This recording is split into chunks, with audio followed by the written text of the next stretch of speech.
com a qualidade com aquela equipa tinha. O Benfica tinha na altura uma grande equipa, é bom dizê-lo.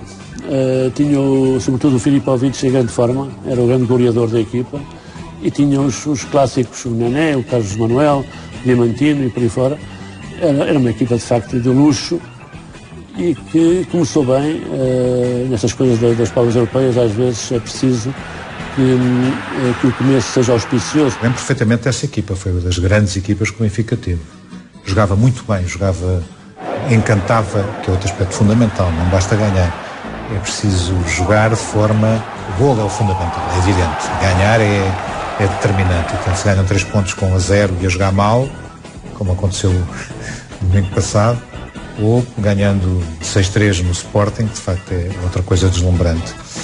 Mas essa equipa, de facto, tinha prestações fantásticas, de facto. Era muito bonito de se jogar.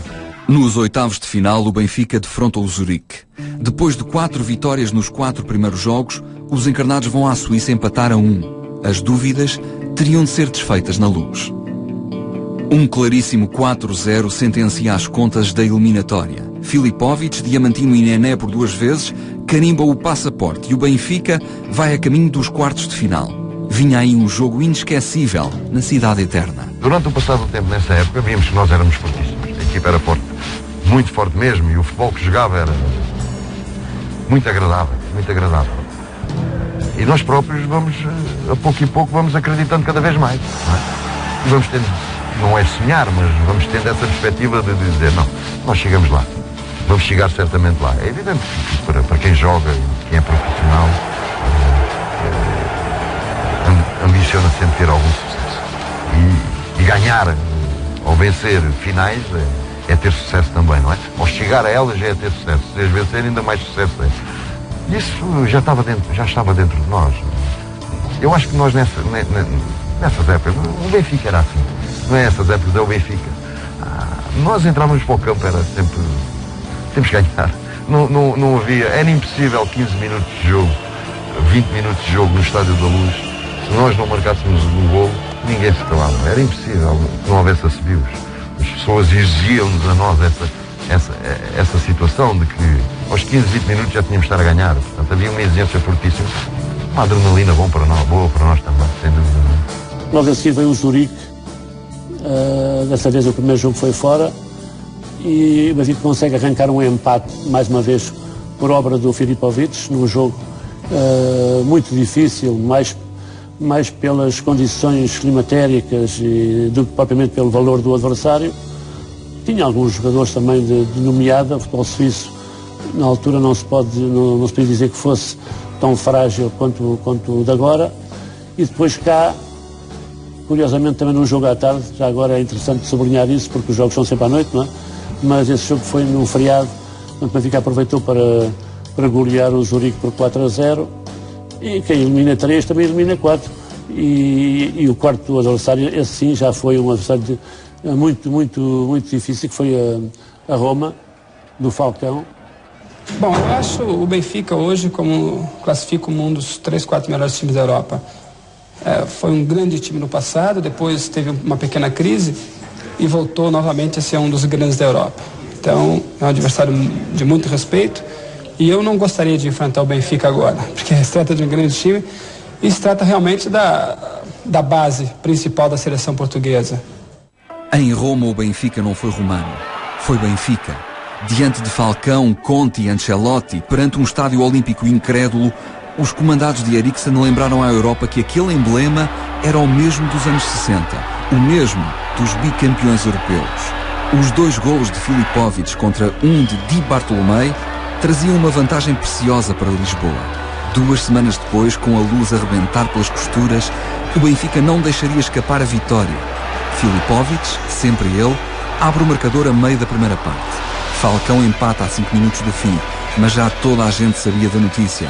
O Benfica estava nas meias finais da Taça UEFA. Toda a gente pensava que nós iríamos ser eliminados ou por outro, iríamos perder por muitos nesse jogo, porque realmente a Roma tinha uma equipa fortíssima na altura, muitos bons jogadores, e toda a gente apontava que na altura que a Roma era favoritíssima a ganhar.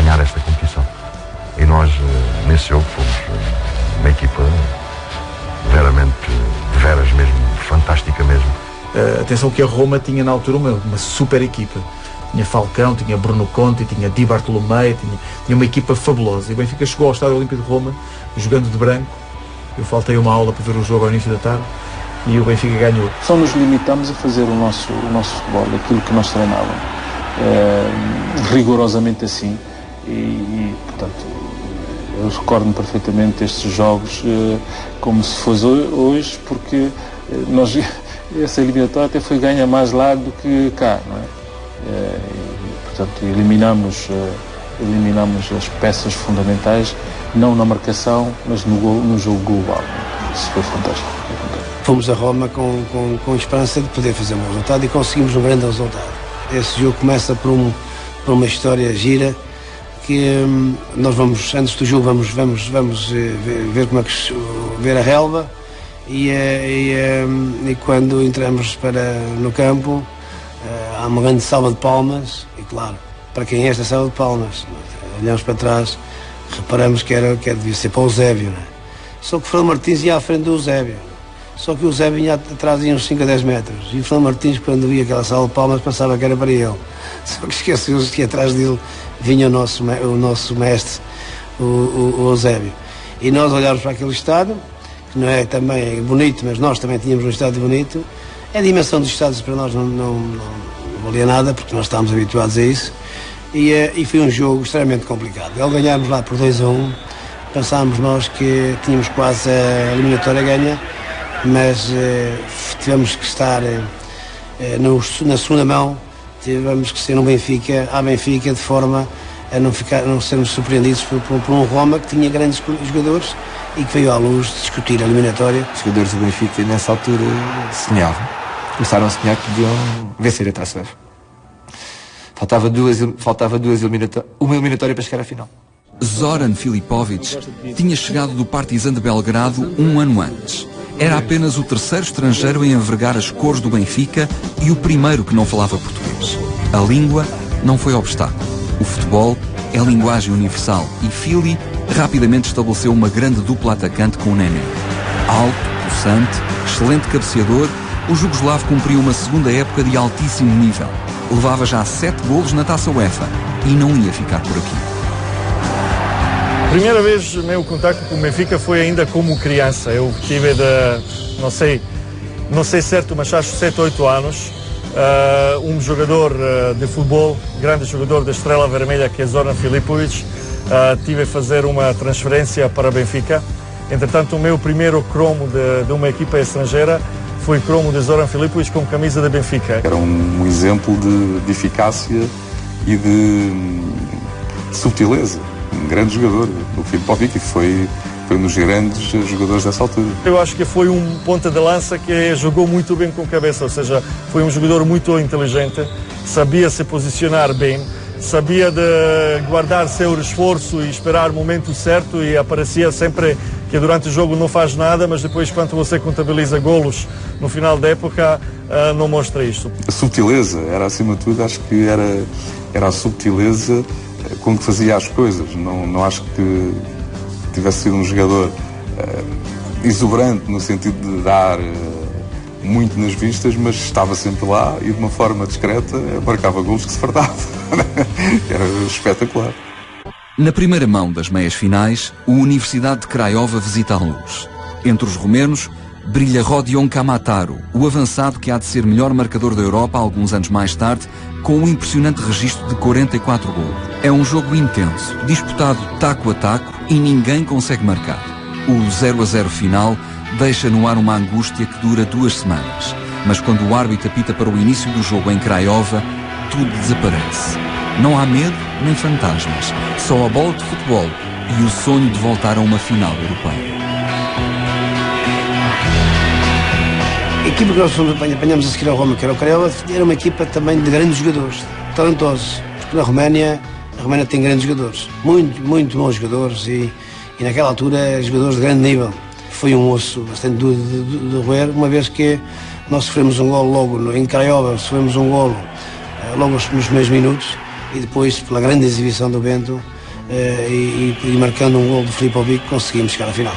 Um jogo em que foi muito disputado, um jogo em que a gente sentia que poderíamos não passar, mas isso tudo não aconteceu porque a mentalidade dos atletas do Benfica foi muito mais forte, superou isso tudo e penso que fomos uns justos vencedores dessa eliminatória. No final de um jogo de emoções fortes, o Benfica passava por golos marcados fora. Filipovic revelava-se absolutamente decisivo. Sozinho, tinha feito todos os golos de quartos e meias finais. Revoltados com a eliminação, os adeptos do Craiova carregam sobre os do Benfica, mas não havia nada a fazer. O grande Benfica europeu estava de volta. Antes do jogo, um poeta local de Craiova declamou uns poemas, uns versos heroicos aos microfones, tentando assim ainda mais influenciar as massas que já de si estavam muito exaltadas, não é? Portanto, quando o Benfica conseguiu eliminá-los, aquilo foi uma frustração tal, toda a gente pagou, toda a gente teve que fugir para os autocarros, jornalistas incluídos, portanto, tudo que fosse português correu ali sérios riscos. Fomos jogar a Craiova, um ambiente completamente doido, quer dizer, não nos deixaram dormir a noite toda com colunas gigantes viradas para os nossos quartos na rua, manifestações de milhares de pessoas para ir para o estádio, depois partiram o autocarro. Foi tramado. O Benfica, por saber as dificuldades que havia, levou cozinheiro, levou comida. Eu lembro-me da gente ter comido um salvo erro ao jantar linguados e que a gente não comeu tudo. Alguns deixavam metade porque eram linguados enormes, com batata cozida, e que ao sairmos os cozinheiros devoravam aquilo, de tal maneira que os cozinheiros de lá, que estavam a ver, tiveram a ver a aprender, mas é o que eles diziam, vamos aprender a fazer, mas não temos aquilo que é para fazer, não é? Era o material nisso, no bacalhau que levávamos. Foi realmente um jogo preparado para podermos não faltar-nos nada. Aqueles episódios serviram um pouco para acicatar e para acrescentar, digamos, esperteza, digamos assim, em cada um de nós e criar essa... Porque muitas vezes quando as pessoas pensam que estão a intimidar, estão a criar nas outras essa capacidade de poder vencer. E nós tínhamos também essa sorte. A final seria disputada a duas mãos. De um lado, um Benfica renascido. Do outro, um Anderlecht que, entre outros adversários, eliminara o Porto por um score total de 7-2. O Anderlecht era também a equipa temível que tinha ganho 4 competições europeias nos últimos 7 anos, 2 taças das taças e 2 supertaças. Quanto ao Benfica, chegava à final com um percurso imaculado. 6 vitórias, 4 empates, 0 derrotas. Nunca uma equipa portuguesa tinha chegado tão longe na Taça UEFA. Mais, era treinado pelo mesmo homem que ganhara o troféu no ano anterior, Sven-Göran Eriksson. Os dados estavam lançados. 4 de maio, Estádio Eisel, em Bruxelas. O Benfica apresenta-se na condição de forasteiro para a primeira mão da final. A novidade no 11 é a ausência de João Alves, relegado para o banco de suplentes por Eriksson por ter chegado atrasado a um treino. Vai ser uma grande noite do futebol, mas a sorte ficará do lado da equipa da casa. Um golo de Brilla aos 29 minutos sentencia a partida. O Benfica constrói inúmeras oportunidades de golo, mas não concretiza.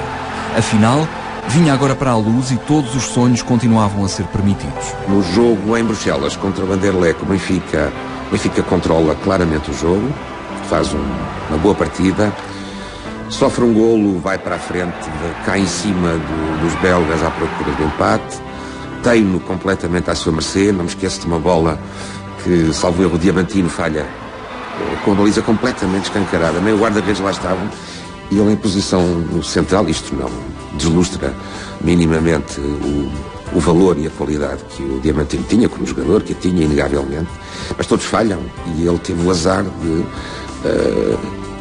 perante uma baliza completamente escancarada em posição central, ter atirado à trave, e falhou 1-1. E isso ter-nos sido fatal. Falha golos incríveis nesse jogo. Eu lembro-me de